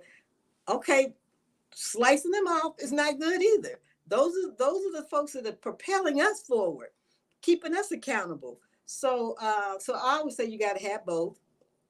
And there's strengths and weaknesses that we all bring to the table. And so I had them laughing yesterday when I said, during Ferguson, a T-shirt came out that said, "This is not your grandfather's civil rights movement." And some of the young people I really had a relationship with, I would say, "Oh, you've done an analysis of the civil rights movement? I would sure love to read that." I'm just wearing this T-shirt, Mama Jamala. No. If you're going to wear something and you're talking about a critique, and I'm not saying you couldn't even critique it. We've been critiquing the civil rights movement, but don't just lump it off and say nothing good came out of it. Let's see what did come out of it and how we could build on it. And let's not be scared to be critical. I love that. You fearlessness and creativity. So I love that you articulated that and made the connection between generations so important in that connection. There's a lot of, I think there's a lot of intergenerational fear and angst, pain. We've been intentionally separated by this system. Patriarchy separates us, right? It takes like the gender roles and like the manipulation of your feelings in those roles, right? If you're not fulfilling what your role is supposed to be fulfilling, you made a choice early on in school to be politically outspoken. You have lived in this country with that choice, and you have worked with many colleagues, right? And you've worked with people, and so we're here because most people. Would you feel like we're here because most people don't make these choices? Or are we here because there's more at stake? Is it not personal? Is it about people's choices, or is it, it's not a personal thing? How does this, where would you, in seeing all the examples that you've seen, how much does personal choice play into it? That's very complicated because we have complicated lives as Black folks, and as people, period, but particularly as Black folks. So So, for example, people will make the assumption that I must have come from a political family because I'm so radical. But I'm really the only person in my family that has these politics. So where did they come from? And so, and my mother, who was and my parents came from the South. They were the first generation migration, and so they didn't have time I would say not just time, but to have the capacity to be involved because they were in survival mode. So you come up there, you need to find a job. My mother was a young bride. She had 5 kids back to back. So her whole thing was like a mother, the mothering piece. So sometimes when I talk to her, I said, "Well, do you remember such and such?" "Girl, I don't remember that. I was raising 5 babies." I said, "Yeah, duh." So I think, we have to be mindful of that. And when I'm organizing, I try to be mindful of that everybody doesn't have what I would say is the privilege of reading a newspaper, looking at a blog, participating in a blog, having a blog. That most of us are living on the edge, and it's all we can do to keep up. So, and I know that because one of the things that people look to the Organization for Black Struggle for is voter guides. Because it's like, we don't have time to be trying to figure out all these crazy people. Just tell us who to vote for. So that means we have to do the research and make sure that we're on point with the ballot issues and all of that. But our people are just, bouncing from one, pissy job to another and just trying to make the ends meet. And so we just have to be more creative about how we talk about transformation and their role in that, because they all have a role in that. And so I try not to put people down because they're not involved. And I have big arguments with people about folks who don't vote. Well, hell, you got to have a reason to vote. Okay, what? Vote for who? What for what? I mean, you got to see your material conditions changing. For most people, they didn't even change in Obama. We all for first Black president. So I'm just saying that the way people live in America mainly is on the edge. And so we have to figure out and have them be a part of, how do you create a system where you're not on the edge, that you can actually enjoy life as it's going, that every day is not a damn struggle for something, for food, for getting to your job, getting bus fare. Every single damn thing is a struggle. And so I think, it gets weary sometimes. And so you have to be able to say, hey, this ain't just about voting. This is about building power. And this is the way that we're trying to transform the system that's creating these problems that you're having. And you need to be a part of that. You need to join us in that. And so, so I think, we need to change up the tactic. Now, that's being said, but now we got COVID. So, so we have to be creative about how we talk to people, when we can talk to them and that kind of thing. But even talking about COVID, is an organizing opportunity. So, and why is our communities more impacted negatively? So I'm going back to Natasha's point about it's an opportunity for America, but there's also organizing opportunities for us in our communities, even when it seems like it's something negative, like COVID-19. Okay, I'll go next. Hi, Jamala. My name is Mike. I'm a member of VFP. I've been doing the show with Miles and Natasha for a while. And, I was just thinking about our audience, who our audience is here within Veterans for Peace.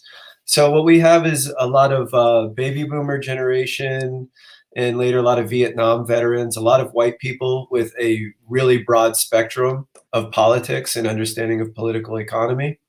And I have to say that, when I really started studying Black thinkers, philosophers, organizers, is when I really started to feel confident about my own political position and my own opinions. And I felt that I began to become rooted in my understanding of politics. I guess I wanted to make a few points. When the Greeks supposedly invented philosophy, they stole it from Africans, from the Egyptians, and hence began the Western white supremacist perspective, I think. But my point is, what do you think, veterans, white people, where should we begin to, who should we study? And where do we get these politics from? Where do you get your politics from? Like what really started to inspire you and made you feel confident in your perspective?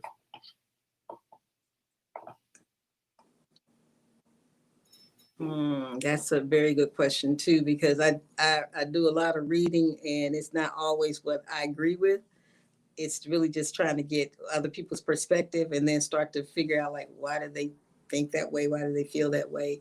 But you know, the whole military thing, man, that's that is arena. Like I'm so anti-military. And sometimes when I write about it, you know, I get negative feedback from people that says like, you know, what do you know? How can you critique it and why? But here's the thing. Every man in my life, from brother to stepfather to have served in the military. I have a right. I have a right to talk about the military. My stepfather was a Tuskegee Airman. I mean, and he told me the stories. I mean, one of them was like he wasn't even allowed to land in a South Carolina airfield because they saw that he was black. So I mean, I can tell you stories and stories about people in the military, black folks, and I also think about, you know, bloody summer of, you know, in the early 1900s, where black men were being lynched in their uniforms. And later on, when the NAACP had the double victory, where like, you know, racism at home and abroad, well, we're fighting somewhere else for American rights to expand their empire, and we don't have basic human rights at home. So that never did set well with me. And every chance I get, I talk about the military. I worked on cases where rape in the military, and including murder. We had a young woman here in St. Louis that was actually murdered, raped and murdered in her company. So I look at that and I'm like, and I know part of everybody that goes into the military is not like rah, rah, rah, America. You know, a lot of what's driving a lot of young black people and brown people is the economic aspect of it. But, you know, being in there and being in the environment and being in an environment that's actually putting down other people, and particularly other people that don't agree with your country, it sets up a different mindset. And so sometimes that confusion comes back with those people when they, you know, come back into their communities. But you know, some people have been able to separate it well, because when I hear you all talking, I can't even tell that you all were in the military. So I think you can be in there and then see what you see and realize that I have to do something different. This is not what I signed up for, or what I want other people to sign up for.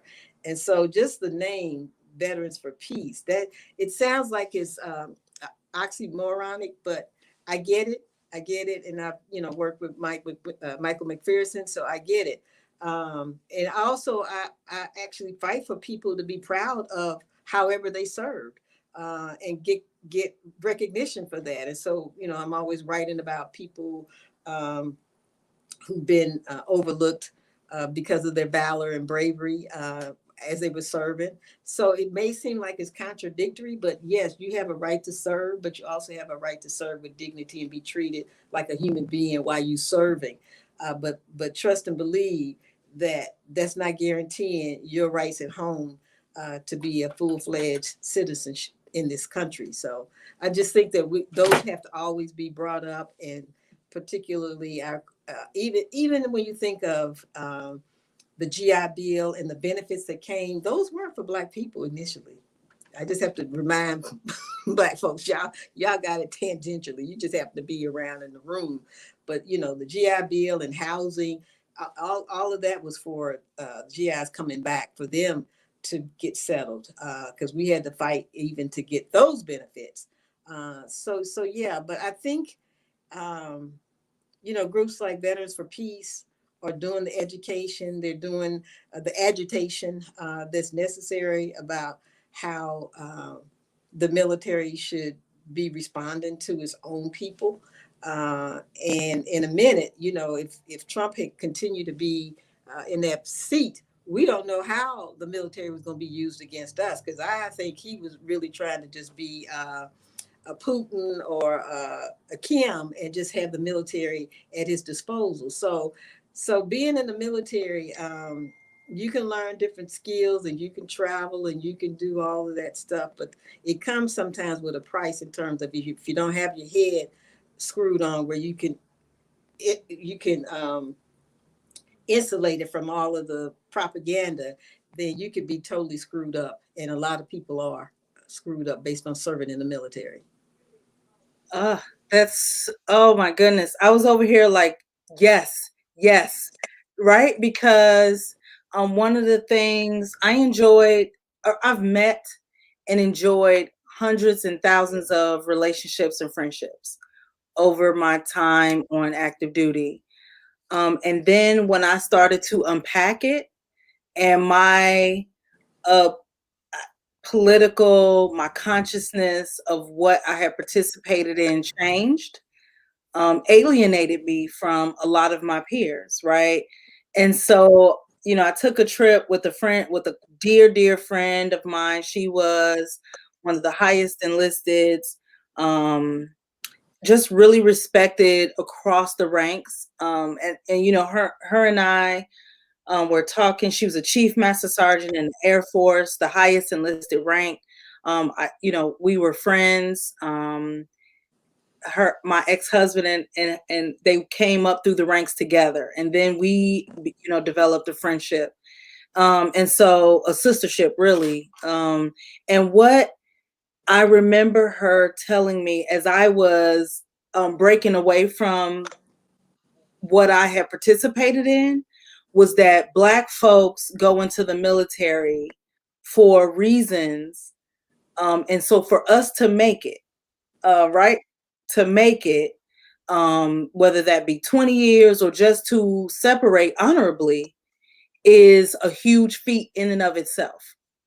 And so that's real, right? Because the things that if you decide to choose that journey, what you go through is oftentimes so deep, but it's also so deeply connected to our experience as Black folks in America, descendants of American chattel slavery.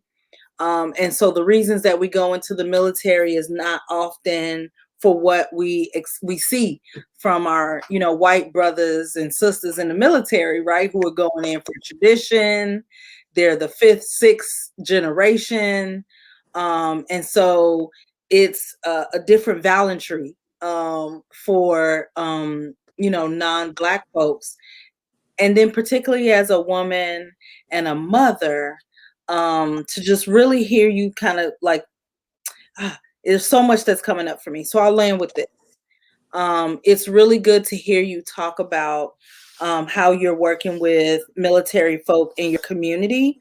And I'm really curious, because I've struggled with that. How do I reconcile with not feeling so good about what I participated in, but also knowing that as a Black woman who made it 20 years in the Air Force, it's a pretty significant and decorated, and I have skills that I am now enjoying using them in my community.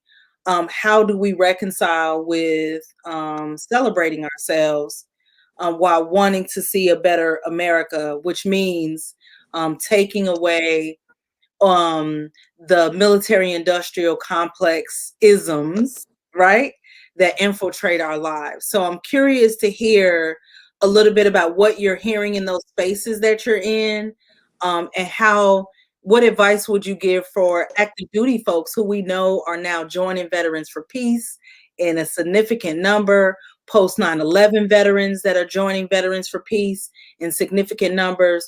who are coming to understand like what they have participated in: imperialism, capitalism, racism, structural white supremacy, etc. What advice do you give folks who are wrangling with that? So, and you're in the Air Force. My stepfather was in the Air Force too, career. And so that was he's the one that was Tuskegee Airman. But, and then I have a niece who went to medical school, and she got a special perk to go to whatever, because she was her grandfather was in the Army, so she now is Air Force. So but she is a little bit hesitant about talking about her rank and all of that. And this is something that my mother is not quite used to, because she's thinking, well, you should be proud of your rank. You worked hard. And so I have to tell her, this is a different environment, Mom. You can't. She's more civilian than military, because she didn't come up the ranks. She went through a historically Black college, and so there is this whole thing that she knows that she needs not to be diving, head deep into that stuff. But I just saw a piece from Dan, and I think it's really, really hard when you know what the military is all about, and you're trying to tell somebody that what they did was good and noble. I think for each encounter is different. So for some people, they think, they were supposed to go over there and kill whoever they were told to kill. And as most of you know, if there was any combat, and the people mostly were going to be people of color. So then you have to villainize the other so that you could do that. But then that's the same thing that's been done to you in this country. So there's so many contradictions.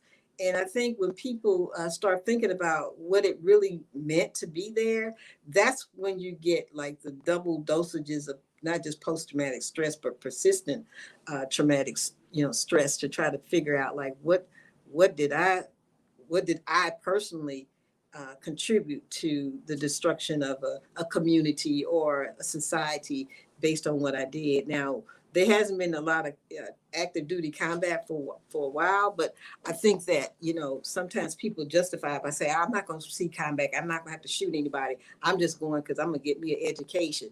Well, I always tell them, with this country, you never know when there's going to be a war, because the economy is a war economy. And so you can't just say, well, now we're doing okay. But I just think, to your question, Natasha, it's a difficult one. Because if you understand, it's like the police. If you know what they're for, it's very hard to convince somebody that's going to be a good job for you, because you know what they do to our community.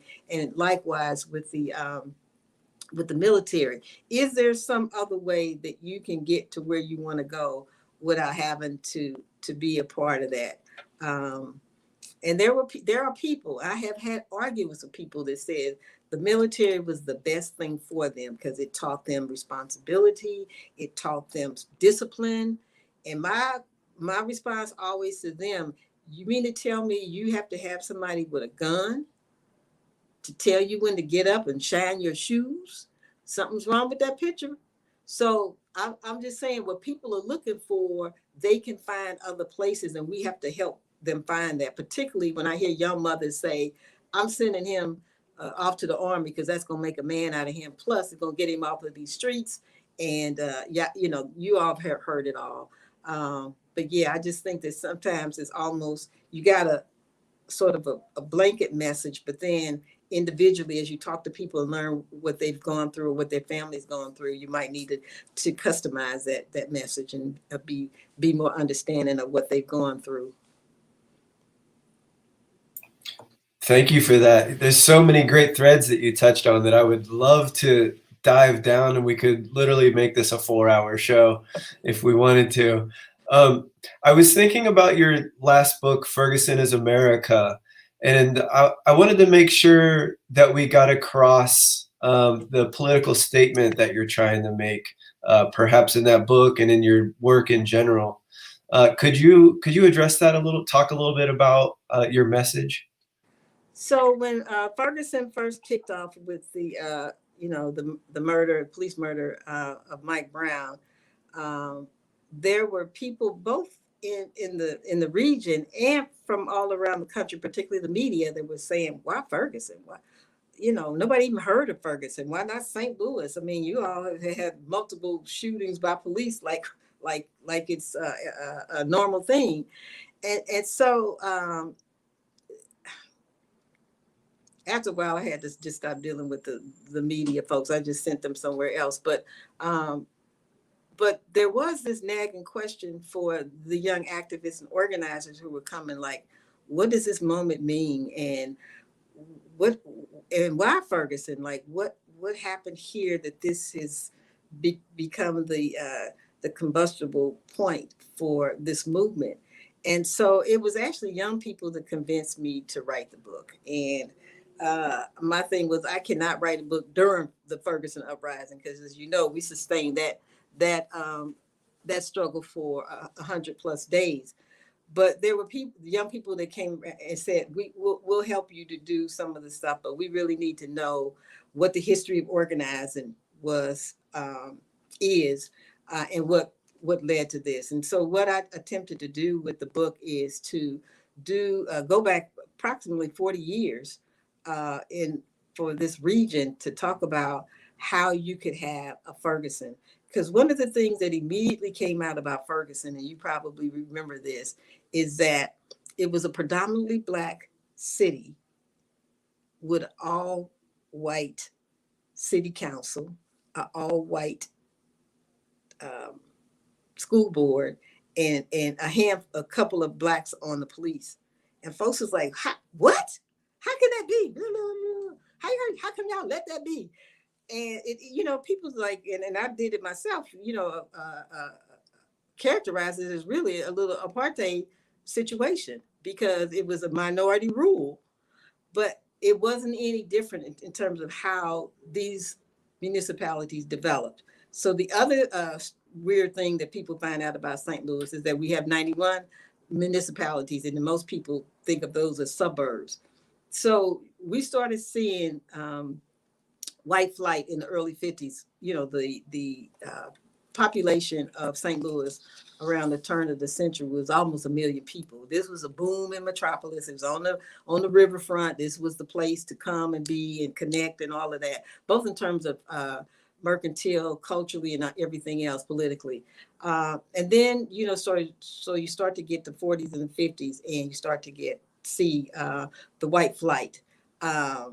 And those white people were going west, and they would start their own new little municipality, new suburbs. And so then when Black flight started happening, Black flight said, oh, there's a little municipality out here. It seems like they got a nice school district. We're going to move there too. Well, you know how that goes. Everything was moving. That's how we got 91. Okay. So some of those were really hostile creations of the municipalities, and they were hostile towards any Black people coming their way. So as a result, the police were often the gatekeepers. So if you were going to go see somebody in another municipality and you had to go through a place like Jennings or Florissant, they were going to make your life miserable and to make you understand that you're not welcome here, you're not wanted here, and this is what's going to happen to you. So the organization Black Struggle got so many calls from people that got harassed by the police, racial profiling, the whole nine. But really, it was to say, this is not for you. Don't come here. Don't move here, whatever. And we were actually organizing Black families to go into these all-white enclaves.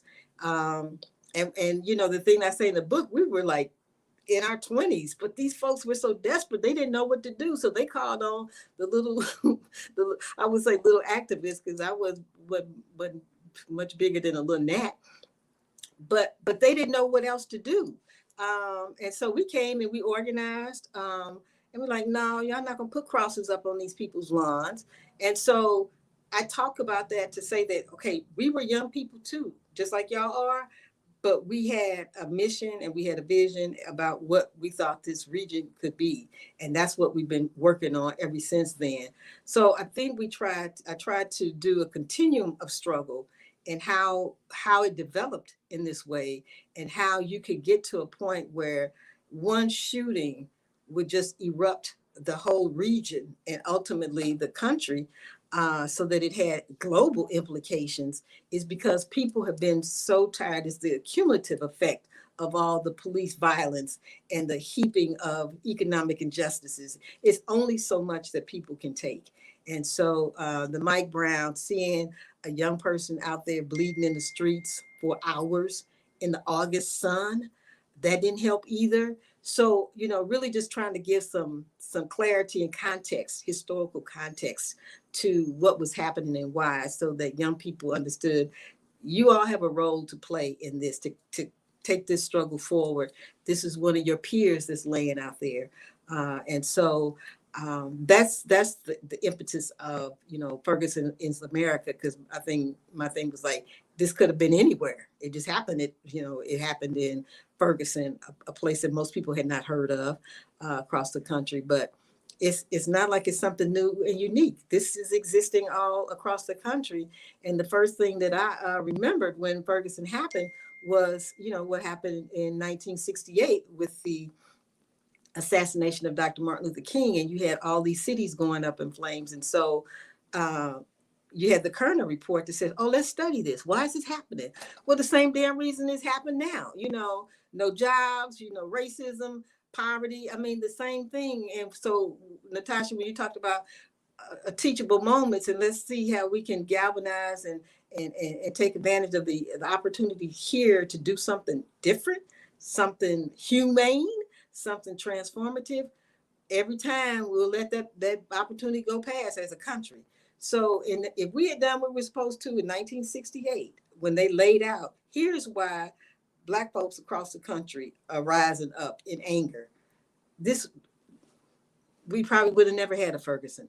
And so I don't think that folks are open to sharing power, open to changing anything where there's an imbalance of economic and political power. And so we're going to continue to have those uprisings, and we're going to continue to have resistance and pushback. So I always tell people, get ready. So when people think it's a chant to just say no justice, no peace, no, that's true. You ain't going to have no peace if we don't get justice. Because we're going to make sure we're going to get what we need for our families, for our future. And if you're going to be the ones that's keeping us from getting that, then we're going to try to make your life as miserable as we can. And so we've done that with the current mayor here. She's not going to be running again, because what you've done is made this miserable for us. And so we're looking for new leadership. We got an election coming up March 2nd, next Tuesday. But she was a one-term person, and she was the first woman to win that office. But we said, we don't care about that stuff. You didn't do what you were supposed to do, and you provided no leadership to bringing this city together.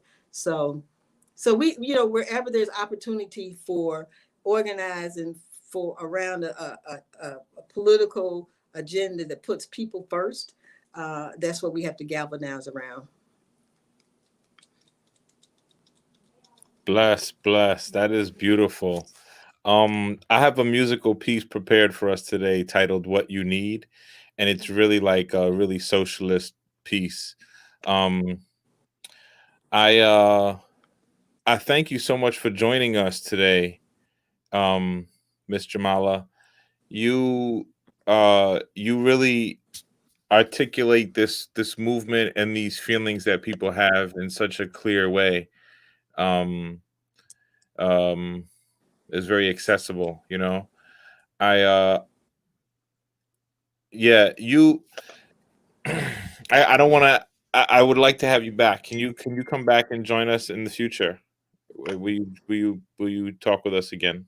Sure, I can, because I wanted to put my 2 cents worth on about the new Fred Hampton movie. And I'm just going to say this and leave y'all so y'all can like chew on it. But there's a sort of a 2-line struggle going on around why the Judas part is being lifted up alongside Fred Hampton, and people don't like that. Like, why are we lifting up an agent, a police informant? And I'm thinking, wow, you all, if it wasn't for this fool, we would still have Fred Hampton. Do you understand what's being done in this movie?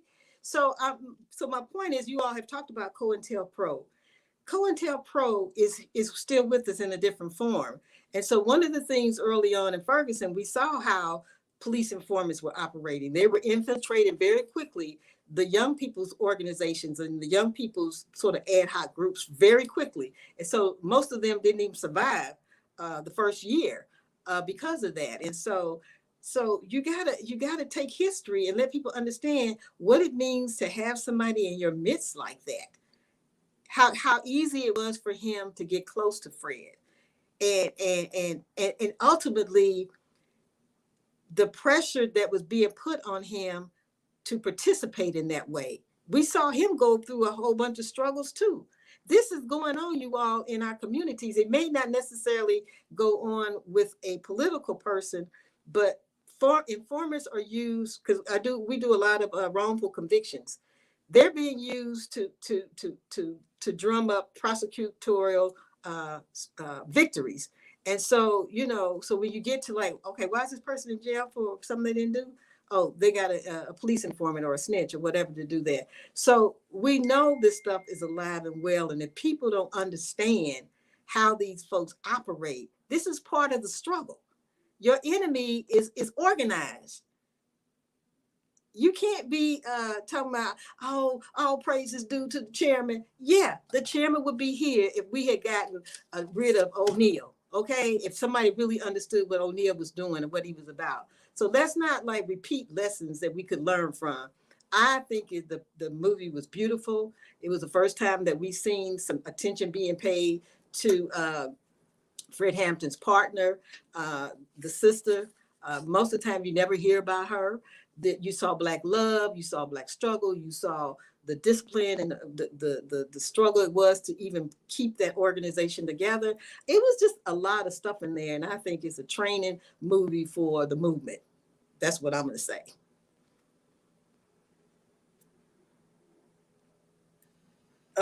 That's so real. The first time I watched the movie, I had those criticisms. Right, I'm a native of the South Side of Chicago, a student of the Black, Panther, just the Black consciousness. My father is, and my grandfather really was my teacher, my first teacher. He was conscious. He was a World War II veteran, who also advised I not go into the military. But for what he taught me about the Black Panther movement and just the Black consciousness, still sits with me today. And when I think about it, Fred Hampton wasn't a target because he was militant. He and the Black Panther Party were targeted because they dared feed children breakfast. Some of my mother's friends talk about their college days, making breakfast before they went to their college classes for the young children, right? So I'm a student of that era. And so it's been so good to just hear you land so many like pins that I really hadn't. I don't know, you brought so much forward for me. So thank you for this conversation. And the one thing that I really want to land with, because there's so much emotion that comes up for me, my friends and I, sometimes we land with all these question marks, is to be a Black woman in America and to be conscious. Sometimes we hear, the awareness of James Baldwin, and we can resonate with that. But as a Black woman, to be conscious and to know that there is so much that you experienced in the 60s to 2021. I'm curious to hear how you've, what keeps you, moving one foot in front of the other, right? And not sometimes just saying, not throwing up hands, but to pull back in whatever ways that feel comfortable to you. So I'm curious, what has kept you in the movement? What has kept you writing and sharing your gift with folks, not just through your books, but today, moments like today. I'm really curious how you have kept yourself motivated and really understanding that there's a square that you should be on. So for me, I guess, see, people say young people don't listen to their elders, but when I was coming up, I really did. There were elders that helped to shape me, and just like I see some promise and potential in the young people that I'm around, and try to push and mold and agitate and knock them upside the head, and folks were doing that to me. It's like, it's not so much that you're the chosen one, but you already got something that you're doing. You're moving and grooving. But here's the way that and what I remember being told to me that I took to heart was, this is going to be a marathon, not a sprint. So you need to get ready for longevity. And if you think this is going to be over, because, in the 68, I said, there's going to be a race war, black people going to win, and then we're going to have our own country, and that's going to be the end of that. Well, 68 passed, 69, 70, 71. So folks like, okay, they were right. This is going to be a long, hard struggle. And so that means, the way you live, the way you eat, your mindset, all of that is almost like military prep for the battle. And so I just turned 70 in October, and I can tell you that I'm on no medications. Only problems I have is a little bit, I got a friend named Arthur who comes visit my joints sometimes, but for the most part, I'm healthy. And I keep telling people that's a revolutionary act too. I'm not going to your doctors and have you do whatever you're going to do. I'm going to be healthy and make you understand that I'm going to try to live as long as I can, because as long as I have breath, you're going to have a messed up time, and I'm going to make sure you do. So that's part of it. But the other part is, like, on this journey, you talked about even the folks that you encountered in the military. You meet so many fabulous people that are doing so many extraordinary things, and all towards the liberation of humanity. And so those people keep me going, and particularly the young people, because they're gonna keep you accountable. They're gonna keep you fresh. They're gonna keep you on your toes, because you don't have a reason. You just say that's the way we always been doing it. That's not gonna work. Okay, so you might as well start to figure out, okay, what do I need to be doing, and how do I need to be presenting myself, so people understand that, that I'm going to respect, most people, not all, most people, and that I can still be militant and be respectful and tell you I don't agree with you. Because Sun Tzu said, always leave, your folks a way out. So you don't get people cornered in and just hammer them to death. You are ignorant, so and so, so and so. No, here's what I think about that. Have you ever thought about this? Leave them out so they can come back. Because there's people I've had disagreements with like years ago, but I didn't pummel them. So I can come back around and say, hey, how you doing? I want to talk to you about joining this effort.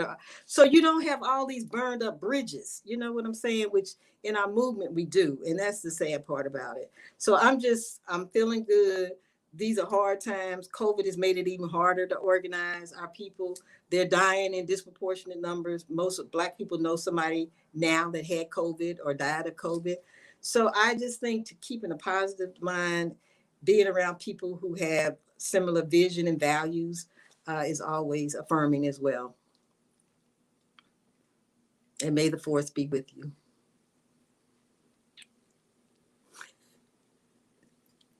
That was beautiful. Thank you. May the force be with you.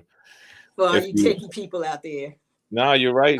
I'm a Trekkie. Yeah. Auntie, if you believe you can, you can. If you believe you can't, you can't. I tell my boys that all the time. That's what I tell my boys. And that's with all of us. So the fearlessness and the creativity.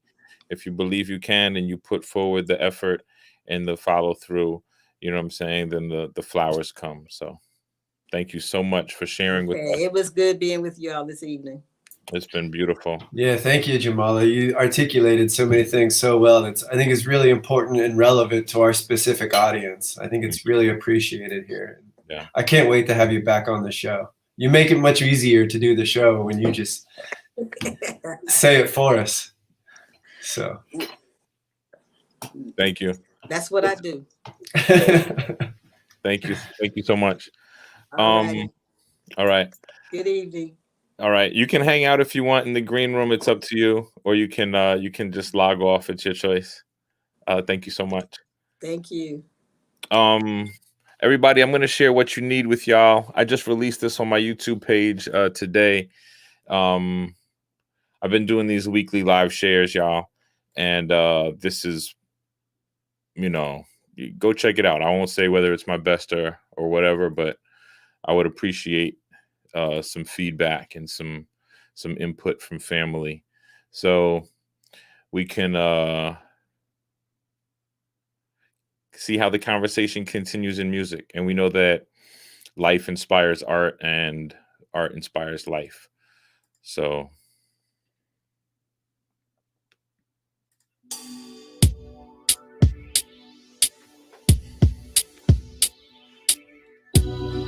turn this up in front of the Capitol building. Yeah. When you down by City Hall protesting, turn this up in front of the police department. Make sure your system is right. Internally, externally. Yeah, you know what I'm talking about. Yeah. In the best interests of my countrymen, I suggest we all take a step out the system. Who makes the wheels turn, us or them? In God we should trust, but we're trusting them. Watching on the news as they play us dumb. Whose information is more fun? I abstain from their propaganda like a nun. In meditation, my time is better invested, like PE and KRS. Fuck what the rest did. Ain't no rest for us ghetto kids. Society is built on the least privileged, and modern day slaves come from all races. So what do I have to say to get your support in the street for economic war? Like Martin Luther King, but we boycott all until that day we see the systems fall. Don't try to tell me what you want but need, and I won't front when it comes with speed. I'm always gonna give you what you need, cause there's not one thing in this world that stops peace. Don't try to tell me what you want but need, and I won't front when it comes with speed. I'm always gonna give you what you need, cause there's not one thing in this world to stop truth. Now this might seem like a poison for a cure, and how's it gonna turn out? I'm really not sure, but one thing has got to change, and that's the law. How do you import the drugs and call it war? Close off the ports, check the cargo. Or would that go against your inner city embargo, where nothing comes out but the crime goes in, and kids grow up feeling invisibly clothed in the shackles their families chosen, which can best express how our voices were frozen, my toes in. The ocean ain't cold enough, so I'ma freeze the waters and call your bluff. The only thing backing up your dollar is us. We're behind your stocks, your bonds, and your trust. So unless a coup is what you want, I'll offer this advice for your consideration. January 6th wasn't that long ago. Don't forget. Don't try to tell me. I'm listening. We here, we're ready. We got our hand on the finger. What the government wants is for me to be quiet. They claim that such words will incite a riot. But the truth is, everyone I speak with is tired of officially elected greedy bastards and liars. Make our taxes higher. Give us national health care. Stop supporting the military. Give it back to welfare. Our education system, priority everywhere. And no more death penalty. The laws ain't fair. These major corporations, they make killing a sport. Then they hire a judge, a lawyer, a court, some lobbyist, a senator without getting caught, and crush the little guy with minimal support. Now that you saw it, don't just get angry or volunteer at your local church biannually. Go home, educate your whole family, and spread the word. We need to be free. What you want but need, and I won't front when it comes to speed. I'm always gonna give you what you need, cause there's not one thing in this world that stops me. Don't try to tell me what you want or need. I'm always gonna give you what you need, cause there's not one thing in this world that stops me. I am the truth, unbridled, coming through, fearless, creative. Take a ride with you through your neighborhood, maybe vibe with you, tell you what's good, tell you what you could. I'm all thumbs and fingers. I got hands on my thumbs and thumbs up my finger like fiddle with the middle finger, fiddle with the middle. I fiddle with the middle finger, give it to the system like that. let's get it where it needs to be, because having these conversations is crazy. So let's keep having this conversation. This platform is here. Let's keep asking questions. All right.